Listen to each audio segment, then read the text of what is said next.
안녕하세요. 재테크 농부입니다. 오늘은 빅테크 중 가장 큰 하락을 한 아마존에 대해 여러 객관적 자료를 바탕으로 저평가인 것을 분석해 보겠습니다. 그럼 바로 시작하겠습니다. 구독과 좋아요 부탁드립니다. 해당 영상은 개인적인 의견일 뿐 참고만 부탁드립니다. 아마존의 주봉 차트입니다. 나스닥은 고점 대비 15% 가까이 하락했지만 아마존은 무려 23.6%나 하락했는데요. 왜 다른 빅테크들과 달리 크게 하락했을까요? 바로 공급망 이슈와 인건비 때문인데요. 아마존은 최근 3분기 실적 발표 때 하락한 이유가 공급망 이슈로 인해 실적이 생각보다 좋지 않았기 때문입니다. 아마존이 이번 주 목요일 장후에 실적을 발표할 텐데 애플처럼 공급망 이슈를 잘 이겨냈을지가 중요한 포인트라고 생각합니다.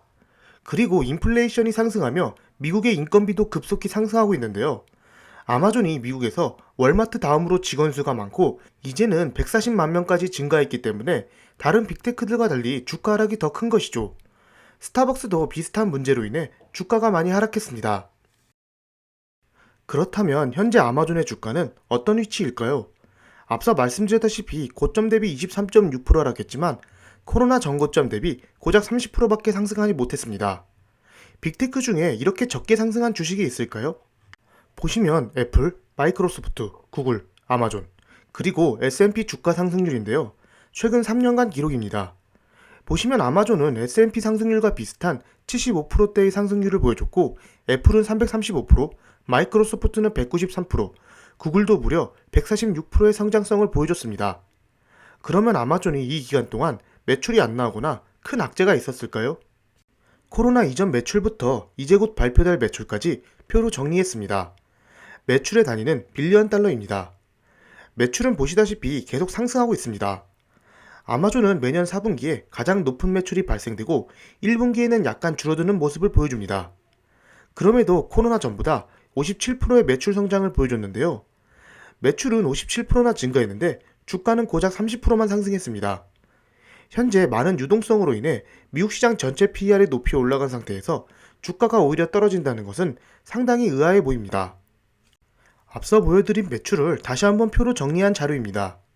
보시다시피 지금은 매출이 계속 증가하는 것을 볼 수 있습니다.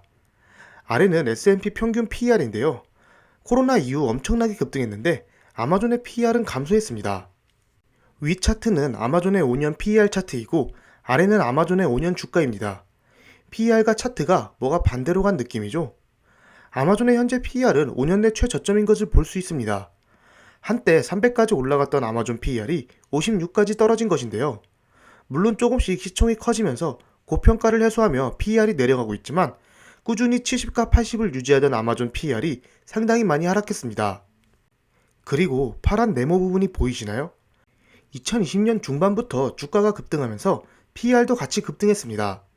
하지만 주가가 박스권을 유지하는데 PER은 계속 하락했습니다. 이게 무엇을 뜻하는 걸까요? 실적은 잘 나오는데 주가가 상승하지 않고 있다는 뜻입니다. 즉, 주가가 상승할 힘을 쌓아가고 있는 구간입니다. 아마존은 대표적으로 박스권 유지 후 급등하는 모습을 보여주는 종목입니다. 다시 파란 네모를 보시면 2018년 중간부터 2020년까지 약 1년 반 동안 아마존은 박스권이었습니다. 그리고 주가가 2배 가까이 급등했습니다. 지금도 박스권을 유지한 지 거의 1년 반 정도 됐습니다. PER도 최저점이며 어느 정도 폭발할 힘을 쌓아놨다고 생각합니다. 물론 아마존 자체가 다른 빅테크들과 달리 높은 PER을 보여주고 있습니다. 이건 그만큼 아마존에 대한 기대감이 다른 빅테크들보다 더 높다는 뜻이죠. 아마존의 매출을 연간 단위로 보면 보시다시피 계속 성장해 가고 있으며 2016년과 비교해서 2022년에는 2016년 대비 308%나 매출이 성장하게 됩니다. 아래 보시면 2021년과 2022년에는 인건비와 공급망 문제로 EPS 성장이 더디지만 2023년부터는 다시 EPS가 급성장하게 됩니다. 매출은 여전히 20% 가까이 고성장하고 있습니다. 그리고 아마존의 강점은 바로 이 클라우드 시장에서 압도적으로 1위의 점유율을 가지고 있다는 점입니다.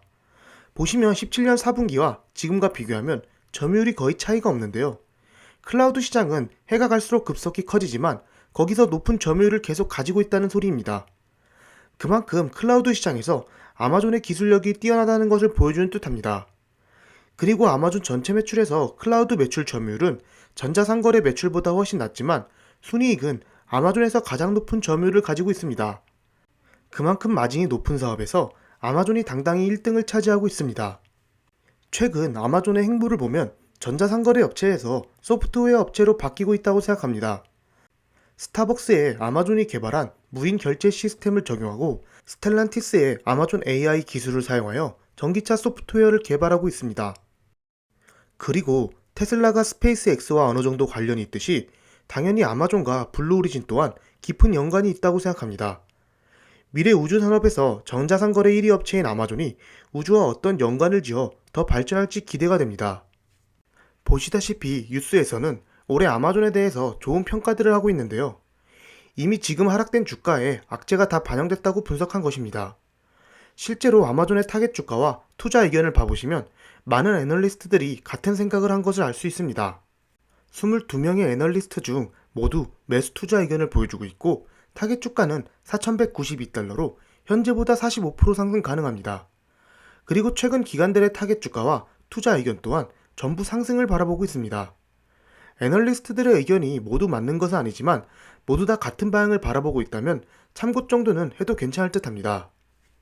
아마존은 이번 주 2월 3일 목요일 장후에 실적 발표가 있습니다. 우리나라 시간으로는 2월 4일 금요일 새벽입니다. 앞서 말씀드린 내용처럼 애플같이 공급망 이슈를 이기면서 강한 상승세를 보여줄지 아니면 여전히 많은 문제를 겪고 있을지 궁금합니다. 개인적으로는 아마존이 항공기도 많이 렌탈하고 직접 배송 서비스에 참여한 것처럼 어느 정도 공급망 이슈는 해결했을 것이라 생각합니다. 제가 커뮤니티 게시판에 업로드해드린 것처럼 아마존을 이번 하락장이 아닌 작년에 계속 추매했고 현재 평단가는 보시다시피 3,250달러입니다. 이번 하락장에 더 추매하지 않는 이유는 이미 제 기준으로 아마존의 매수 수량을 꽉 채웠고 이 정도 떨어져도 저는 아마존이 곧 전고점을 뚫고 상승할 수 있다고 분석했기 때문입니다. 오늘은 간략한 수치로만 아마존을 분석해봤는데요. 각자의 기준에 따라 이 수치를 보고 분석하는 관점은 다를 수 있다고 생각합니다. 그래도 제 기준으로는 충분히 좋은 지표들을 보여주고 있기에 저는 계속 들고 가려고 합니다.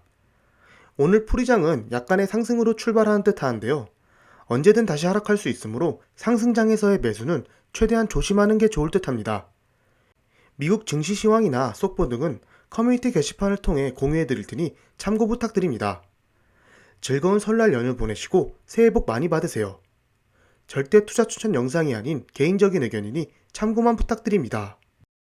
지금까지 제 영상을 봐주셔서 감사합니다. 구독과 좋아요 부탁드립니다.